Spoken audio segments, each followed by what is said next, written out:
L'Église catholique fait mémoire de saint Maxime de Riez et de saint Séverin. Saint Maxime de Riez. Maxime signifie en latin le plus grand. De très nombreux Maximes ont illustré ce prénom, dont un saint Maxime qui vécut en Asie mineure et que nous célébrons le 14 avril. Aujourd'hui, nous partons pour la célèbre abbaye de Lérins et son site merveilleux, une île au large de Cannes. Au VIe siècle, quand l'abbé Honorat doit quitter ce monastère de la côte de Provence pour devenir évêque d'Arles, c'est le moine Maxime qui lui succède. En ce temps, les chrétiens en manque d'évêques aimaient frapper à la porte des monastères pour en extraire éventuellement le père abbé et en faire leur évêque. C'était parfois presque un enlèvement.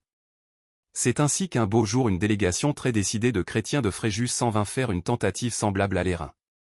Le moine Maxime eut juste le temps d'aller se cacher dans les rochers de l'île. Saint Séverin.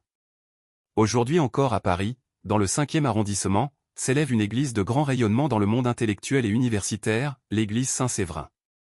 Au VIe siècle, un ermite avait construit son ermitage au bord du chemin de Saint-Jacques, sur la rive gauche de la Seine.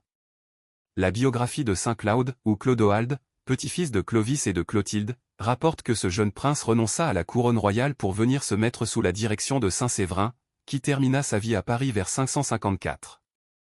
Un oratoire lui est dédié puis au XIIIe siècle, la belle église que nous connaissons. Une charte du roi Henri Ier, datée de 1301, stipule qu'il donne l'église de Saint-Séverin le solitaire à l'évêque de Paris. Un siècle et demi plus tard, par suite d'un incendie, les reliques du saint ermite trouveront refuge à Notre-Dame de Paris. Saint Maxime de Riez et de saint Séverin, priez pour nous. Évangile. Jérusalem sera foulée aux pieds par des païens, jusqu'à ce que leur temps soit accompli. Alléluia. Alléluia. Redressez-vous et relevez la tête. Car votre rédemption approche. Alléluia.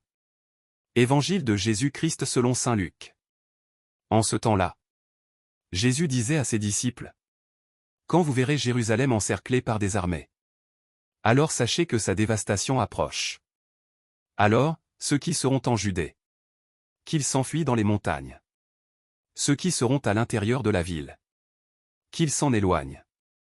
Ceux qui seront à la campagne, qu'ils ne rentrent pas en ville. Car ce seront des jours où justice sera faite. Pour que soit accomplie toute l'écriture. Quel malheur pour les femmes qui seront enceintes. Et celles qui allaiteront en ces jours-là. Car il y aura un grand désarroi dans le pays. Une grande colère contre ce peuple. Ils tomberont sous le tranchant de l'épée. Ils seront emmenés en captivité dans toutes les nations. Jérusalem sera foulée aux pieds par des païens. Jusqu'à ce que leur temps soit accompli. Il y aura des signes. Acclamons la parole de Dieu. Louange à toi Seigneur Jésus.